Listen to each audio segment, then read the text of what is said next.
Hi friends, ಇವತ್ತು ನಾನು ನಿಮಗೆ ರಾಗಿ ರೊಟ್ಟಿ ಮಾಡೋದನ್ನು ತೋರಿಸ್ಕೊಡ್ತಾ ಇದ್ದೀನಿ. ಯಾರೆಲ್ಲ ಮಕ್ಕಳು ತರಕಾರಿ ತಿನ್ನೋಕೆ ಹಠ ಮಾಡ್ತಾರೆ ಆ ಮಕ್ಕಳಿಗೆ ಈ ರೊಟ್ಟಿಯಲ್ಲಿ ಚೆನ್ನಾಗಿ ತರಕಾರಿ ಹಾಕಿ ಹೆಲ್ದಿಯಾಗಿ ಮಾಡಿಕೊಡ್ಬೋದು. ಇದರಲ್ಲಿ ನಾನು ಈರುಳ್ಳಿ, ಹಸಿಮೆಣಸಿನ್ಕಾಯಿ, ಜೀರಿಗೆ, ಉಪ್ಪು, ಕ್ಯಾರೆಟ್, ಬೀಟ್ರೋಟ್, ರಾ ಪಪ್ಪಾಯ ಯೂಸ್ ಮಾಡಿದ್ದೀನಿ. ಬೇಕಾದರೆ ಹಾಕ್ಕೊಳ್ಬೋದು, ಇಲ್ಲಾಂದರೆ ರಾ ಪಪ್ಪಾಯನ ಸ್ಕಿಪ್ ಮಾಡ್ಕೋಬೋದು. ಯೂಸ್ ಮಾಡಿ ಇದನ್ನು ಚೆನ್ನಾಗಿ ಗರಂ ಮಸಾಲ ಹಾಕಿ ಬಿಸಿ ನೀರಿನಿಂದ ಕಲಿಸ್ಕೊಂಡು ಸೈಡ್ನಲ್ಲಿ ಸ್ವಲ್ಪ ಹೊತ್ತು ಇಟ್ಕೋಬೇಕು. ಹಾಫ್ ಆನ್ ಅವರ್ ಆದಮೇಲೆ ಇದನ್ನು ಹೆಂಚು ಮೇಲೆ ತಟ್ಕೊಳ್ಬೇಕು. ತೋರಿಸ್ತೀನಿ. ಇದು ಬಂದು ಕೆಂಪು ಚಟ್ನಿಗೆ ನಾನು ರೆಡಿ ಮಾಡಿ ಇಟ್ಕೊಂಡಿರೋವಂಥ ಇಂಗ್ರೀಡಿಯೆಂಟ್ಸು. ಈಗ ನಾವು ಒಲೆ ಮೇಲೆ ಒಂದು ಪಾತ್ರೆ ಇಟ್ಟು ಅದಕ್ಕೆ ಈಗ 2 ಸ್ಪೂನಷ್ಟು ಎಣ್ಣೆ ಹಾಕೋಣ.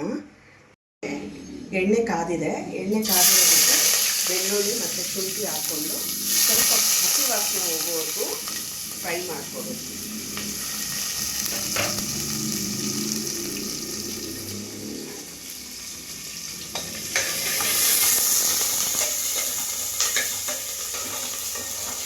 ಮೀಡಿಯಮ್ ಫ್ಲೇಮಲ್ಲಿ ಬೆಳ್ಳುಳ್ಳಿ ಮತ್ತು ಶುಂಠಿನ ಹಸಿ ವಾಸನೆ ಹೋಗೋವರೆಗೂ ಸ್ವಲ್ಪ ಫ್ರೈ ಮಾಡಿಕೊಂಡು,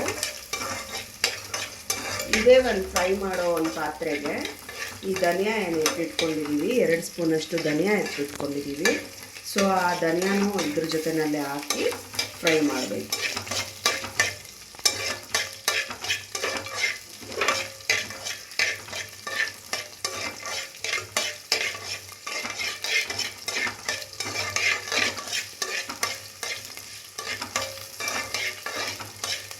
ಸ್ವಲ್ಪ ಫ್ರೈ ಆದಮೇಲೆ ಈ ನೆನೆಸಿಟ್ಕೊಂಡಿರೋವಂಥ ಬ್ಯಾಡಗೆ ಮೆಣಸಿನ್ಕಾಯಿನ ನೀರು ಸೋರಿಸ್ಕೊಳ್ತೀನಿ. ನೀರು ಸೋರಿಸ್ಕೊಂಡು ಅದನ್ನು ಇದಕ್ಕೆ ಹಾಕ್ಕೊಂಡು ಉರಿಬೇಕು.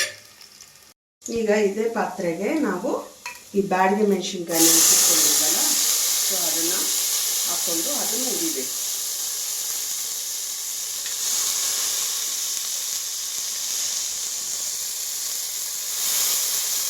ಈಗ ನಾನು 1.5 ಇಡಿ ಅಷ್ಟು ತೊಗೊಂಡಿದ್ದೀನಿ.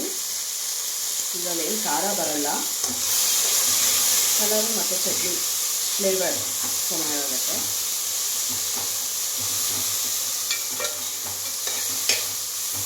ಸೊ ಇದು ನೀರಿನ ಅಂಶ ಎಲ್ಲ ಬಿಡೋ ತನಕ ಇದನ್ನು ಸ್ವಲ್ಪ ಫ್ರೈ ಮಾಡ್ಕೊಳ್ತೀವಿ. ನೋಡಿ ಫ್ರೆಂಡ್ಸ್, ಇದು ಹುರಿದಿದ್ದಾಗಿದೆ. ಇದನ್ನು ಈಗ ಈ ತಟ್ಟೆಗೆ ಟ್ರಾನ್ಸ್ಫರ್ ಮಾಡ್ಕೊಳ್ತೀನಿ. ಸೊ ಇದು ಸ್ವಲ್ಪ ಕೂಲ್ ಆಗಬೇಕು. ಇದು ಕೂಲ್ ಆದಮೇಲೆ ಇದನ್ನು ಮಿಕ್ಸಿ ಜಾರ್ಗೆ ಹಾಕ್ಕೊಂಡು ಇದನ್ನು ಗ್ರೈಂಡ್ ಮಾಡ್ಕೋಬೇಕು. ತಣ್ಣಗಾಗಿದೆ. ಇದನ್ನೆಲ್ಲ ಜಾರ್ಗೆ ಟ್ರಾನ್ಸ್ಫರ್ ಮಾಡ್ಕೊಳ್ತಾ ಇದ್ದೀನಿ. ಇದು ಈ ಹುರಿದಿರೋವಂಥ ಪದಾರ್ಥಗಳನ್ನೆಲ್ಲ ಜಾರ್ಗೆ ಹಾಕ್ಕೊಳ್ತಾ ಇದ್ದೀನಿ.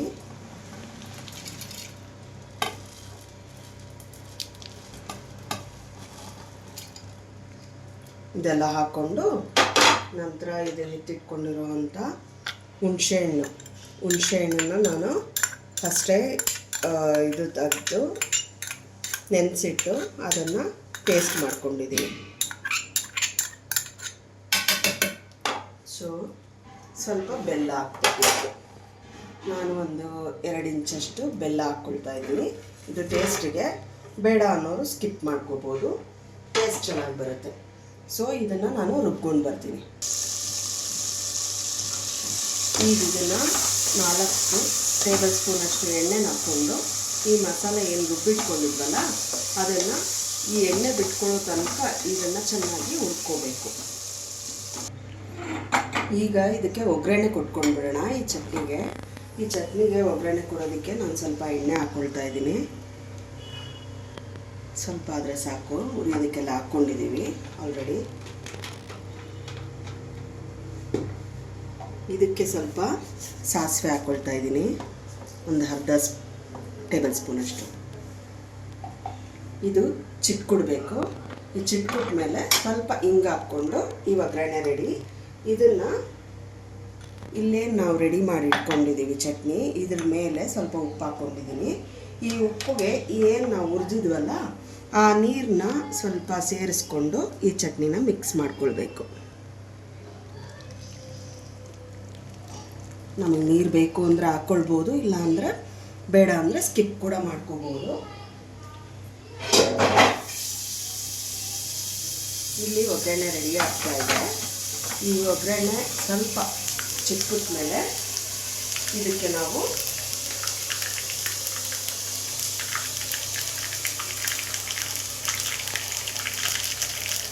ಹಿಂಗೆ ಹಾಕ್ಕೊತೀವಿ ಅಷ್ಟೆ. ಒಗ್ಗರಣೆ ರೆಡಿ ಇದೆ. ಸೊ ಈ ಚಟ್ನಿಗೆ ಮಿಕ್ಸ್ ಮಾಡಿಕೊಂಡ್ರೆ ಈ ಚಟ್ನಿ ರೆಡಿ.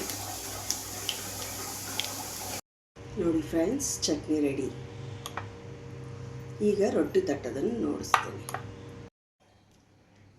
ಈಗ ಇದ್ರ ರೆಡಿ ಮಾಡಿಟ್ಕೊಂಡಿದ್ದೀವಲ್ಲ, ಈ ರಾಗಿ ಹಿಟ್ಟನ್ನ ಈ ಬಟರ್ ಪೇಪರ್ ಒಂದು ತೊಗೊಂಡು ಈ ಬಟ್ಟೆ ಮೇಲೆ ತಟ್ಕೊಳ್ಳೋರು ತಟ್ಕೊಳ್ತಾರೆ, ಆದರೆ ಈ ಬಟರ್ ಪೇಪರ್ ಮೇಲೂ ಚೆನ್ನಾಗಿ ಬರುತ್ತೆ. ಇದನ್ನು ಕಟ್ ಮಾಡಿ ಇಟ್ಕೊಂಡು ಈ ರೊಟ್ಟಿ ತಟ್ಕೊಳ್ಳೋದಕ್ಕೆ ಇದನ್ನು ಎಣ್ಣೆ ಹಚ್ಚಿ ಈಗ ಈ ರೊಟ್ಟಿನ ತಟ್ಕೊಳ್ಳೋಣ. ಇದು ನೆನೆಸಿಟ್ಟಿದ್ನಲ್ಲ, ಚೆನ್ನಾಗಿ ಇದಾಗಿದೆ. ಇಷ್ಟು ಹದಕ್ಕೆ ಬಂದರೆ ಸಾಕು, ಚೆನ್ನಾಗಿ ಬರುತ್ತೆ. ಈ ಒಂದಿಷ್ಟನ್ನು ತಗೊಂಡು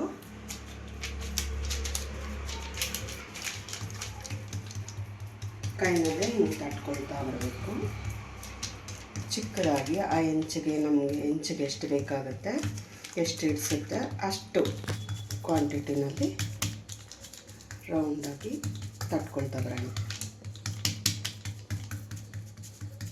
ನೋಡಿ, ಇದು ರೆಡಿಯಾಗಿದೆ.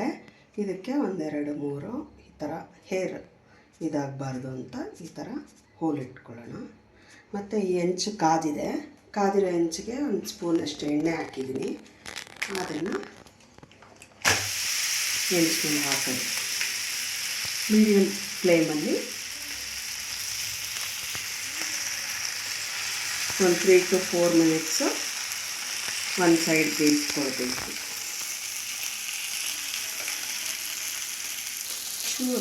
ಅದ್ರ ಮೇಲೆ ಎಣ್ಣೆ ಹಾಕ್ಕೊಳ್ತೀನಿ. ಇದು ಒಂದು ಸೈಡ್ ಬೇಯಿಸ್ಕೊಂಡು 3 to 4 ಮಿನಿಟ್ಸ್ ಬೇಯಿಸ್ಕೊಂಡು ಮತ್ತೆ ತಿರುವಾಕಿದ್ದೀನಿ. ಇದು 1 3-4 ಮಿನಿಟ್ಸ್ ಬೇಯಿಸ್ಕೊಳ್ಬೇಕು. ಮತ್ತು ಅಷ್ಟರಲ್ಲಿ ನಾನು ಈ ರೆಡಿ ಮಾಡಿರೋವಂಥ ಚಟ್ನಿ ತುಂಬ ಟೇಸ್ಟಿಯಾಗಿ ಬಂದಿದೆ ಗೈಸ್, ಮಾಡ್ಕೊತೀನಿ. ಸ್ಯಾಲೆಡ್ಸ್ ಕಟ್ ಮಾಡಿಟ್ಕೊಂಡಿದ್ದೀನಿ. ಈ ರೊಟ್ಟಿ ಜೊತೆ ಯಾವಾಗಲೂ ಸ್ಯಾಲೆಡ್ ತಿಂದರೆ ಅದು ಜೀರ್ಣನೂ ಚೆನ್ನಾಗಾಗುತ್ತೆ ಮತ್ತು ತಿನ್ನೋದಕ್ಕೂ ಚೆನ್ನಾಗಿರುತ್ತೆ ಟೇಸ್ಟ್. ನಾನು ಕ್ಯಾರೆಟು, ಸೌತೆಕಾಯಿ ಮತ್ತು ಈರುಳ್ಳಿ ಕಟ್ ಮಾಡಿಟ್ಕೊಂಡಿದ್ದೀನಿ. ನೋಡಿ ಗೈಸ್, ಇವಾಗ ಬೆಂದಿದೆ ಇದು. ಇದನ್ನು ನಾನು ತಟ್ಟೆಗೆ ಟ್ರಾನ್ಸ್ಫರ್ ಮಾಡ್ಕೊಳ್ತೀನಿ. ತುಂಬ ಚೆನ್ನಾಗಾಗಿದೆ. ಇದನ್ನು ಒಂದ್ಸಲ ಟ್ರೈ ಮಾಡಿ ಹೆಂಗಿದೆ ಅಂತ ನನಗೆ ಕಮೆಂಟ್ ಮುಖಾಂತರ ತಿಳಿಸಿ ಗೈಸ್.